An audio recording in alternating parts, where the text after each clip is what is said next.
Welcome to Hagpoks Travel Blog. Today, we will explore Bacolod, Philippines for 5 days and 4 nights. Bacolod is a first-class highly urbanized city in the region of Western Visayas, known for bearing the nickname, the City of Smiles. Day 1. We arrived in Bacolod City from Guimaras. We took a tricycle for 100 pesos from the port going to Silay's bus terminal. Look for a bus with the sign, Sipalay. Bus fare is 402 pesos each. We arrived in Sipalay around 9 p.m. We felt safe here, and we had our dinner in the chicken carinderia, which is cheap but tasty. We walked to Jazz. Day 2.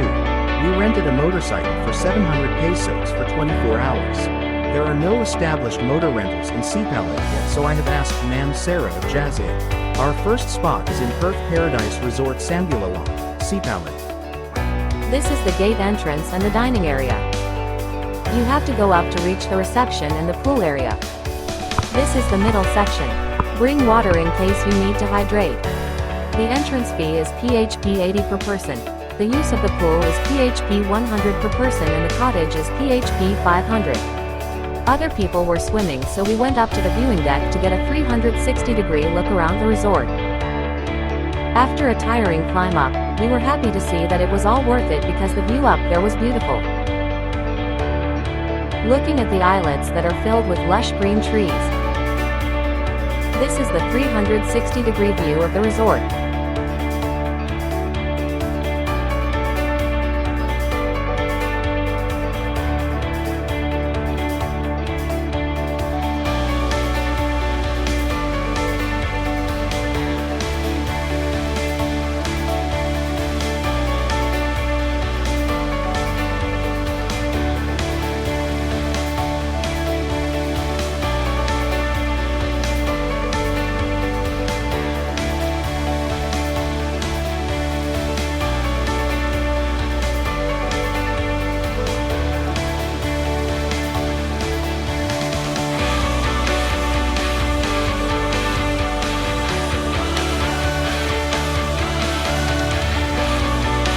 From the name of the resort itself, it is a paradise. You can just stay and relax here. They also offer accommodations which you can try. The impossibly pictured perfect view of the island-studded sea is best enjoyed while taking a dip in Perth Resort's Azure Pool.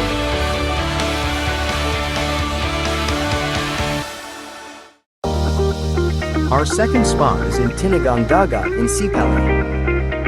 Tinagong Dagat Island Resort is the most grand place you can visit in Sipalay City. They have spacious parking space. The entrance fee is 50 pesos, $1 for day tour. They also offer accommodations for overnight stay. Upon entering the resort, you will be greeted by a 150-meter-long bamboo bridge that connects to Tinagong Island extension. Challenge yourself by crossing the wooden bridge, or by climbing up its highest peak. This large resort will delight your eyes with its scenic group of islets and majestic view of the horizon. Its native huts and lush green surrounding will simply satisfy your cravings for a rich nature experience. After we climbed up, our guide asked us if we wanted to see Tinagong Dagat, which is near but needs a bit of trek. Of course we said, let's go. Without realizing this trail. But we're glad we're up for this adventure. The Filipino word, Tinagong Dagat, means hidden sea, and this is what literally it is. It feels creepy at first, but eventually feels relaxing as you can only hear birds chirping here. We gave Junior 100 pesos, $2 for his bowing to school. Note please when you come here, you can give tips to 2 kids who wanted to guide you. They will not say anything, but they will follow you and they can take very good photos. Our third spot is in #Wow Sipalay Signage. This is what they use to promote tourism in Sipalay. Indeed, you'll be wowed when you experience Sipalay. Our fourth spot is in Minesview Park. Once a thriving mining economy, Sipalay City was transformed into a flourishing city through its mining activities. Today, it stands as a testament to the resilience and determination of its people. Our fifth spot is in the new Sipalay Governor Center. The new Government Center of Sipalay City is a modern and eco-friendly building that would house the City Hall, the police station, the health center, and other public offices. Our sixth spot is in Sugar Beach. This is the way to Sugar Beach by motorcycle.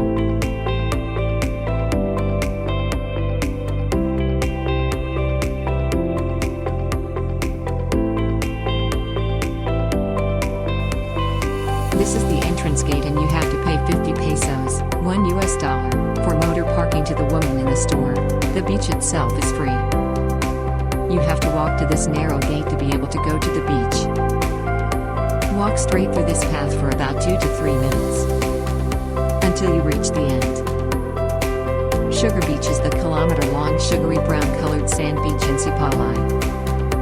It is an ideal destination for those who want to relax and unwind after exploring the underrated idyllic city of Sipalay and Negros Occidental. The beach is beautifully lined with coconut and other trees that provide lots of shade. The beach is enclosed by rock formations, providing a lovely backdrop for photographs. We walked through the stretch of the Sugar Beach and we found numerous resorts which we think are pricey, at least for us. One thing we noticed is that all of the tourists when we came here were foreigners. We are the only Filipinos aside from the locals. The resorts here are quiet, maybe that is the reason why foreigners love to stay here. Since the Sugar Beach is facing west, you're guaranteed dramatic sunsets almost every day. Since we arrived late and we needed to be back in the city before it got dark, we decided to leave. Thank God, we still witnessed the sunset here. We had our dinner at Nick's just within the Poblacion area. Glad we saw Ma'am Sarah and her husband. We ate and chatted by the beach. Day 3. Our 7th spot is in Poblacion Beach. This is the way to Poblacion Beach by motorcycle from Jazz Inn. Poblacion Beach is the city's main public beach which is found right at the heart of the city center. This 9-kilometer shoreline of light brown sand boasts one of the most magnificent sunset views in the city and stretches from BRGY 2, 1, and 5. Around the vicinity of the area, you can find various business establishments like the Sipalay City Food Park, hotels, restaurants, and the Sipalay City Public Market. The city's landmark, Sipalay signage is also found at the middle of the beach. It is an ideal destination for those who want to relax and unwind after exploring the underrated idyllic city of Sipalay in Negros Occidental. This beach is for free, so please, be mindful with your litters. Returning to Silay, we rode a van instead of a bus this time. The fare is 400 pesos per person and it took us about 4 hours, which is 2 hours less by bus. In Silay, we rent a motor at JES Rental for 700 pesos. They gave us a new one and they are very accommodating. We checked in at Khokoon Inn for 1,000 pesos per night. They have a Wi-Fi and a garden outside. It is a good deal for its price. Our 8th spot is in Bacolod Government Center. Just across Bacolod Government Center is the MassKara where we had our dinner. It was Valentine's Day, so many people were around the area. Day 4. Our 9th spot is in Khokoon Island Resort.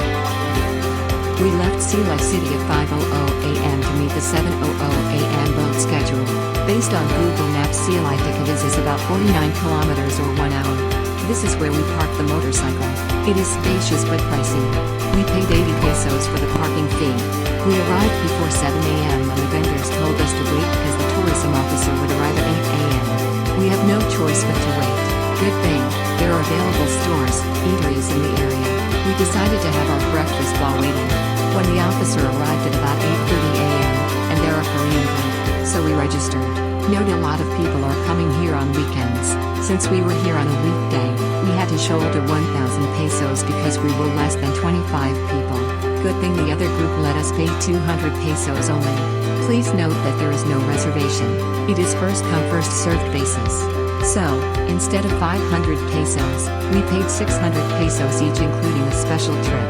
Note the discounted basic fee from Monday to Thursday for adult is 500 per head and for children, it's 400 per head from 5 to 12 years old only. From Friday to Sunday, the fee for adult is 650 per head and for children it's 550 per head. This is for the entrance, terminal, two-way boat, cottage and access to the floating bar. After paying, we headed to the boat. It is reachable from the shore of Barangay Cagisviejo through a 20-minute boat ride. We finally reached the Lake One Island resorts. The word Lake One or to walk is from the meters and you can accurately stroll a lengthy distance of white sand beach. The island covers an area of approximately 13 hectares and is home to a beautiful stretch of white sand beach. The water surrounding Lake One Island is crystal clear and is home to a diverse array of marine life, making it a popular spot for snorkeling and diving. We visited in February and the water is low tide, so we were not able to swim. Lake One Island's High Floating Bar is one of its most popular attractions. They offer accommodations, huts and a restaurant. It is advisable to book your accommodation in advance, especially during peak season, to ensure availability. After a long day, we had our lunch at Sister Eats, very affordable yet delicious. We decided to have snacks in Coolersy on our way to our inn. This is one of the best halo we tasted. We strolled around for dinner but we didn't find a restaurant near our inn, so we asked Manong Guard and he recommended Via and John Sizzling House just in front of City Mall, about 10 minutes walk from Khokoon Inn. Day 5. Our last day in Bacolod. We had our lunch at Minesview in the Nukan country. It tastes good at a reasonable price.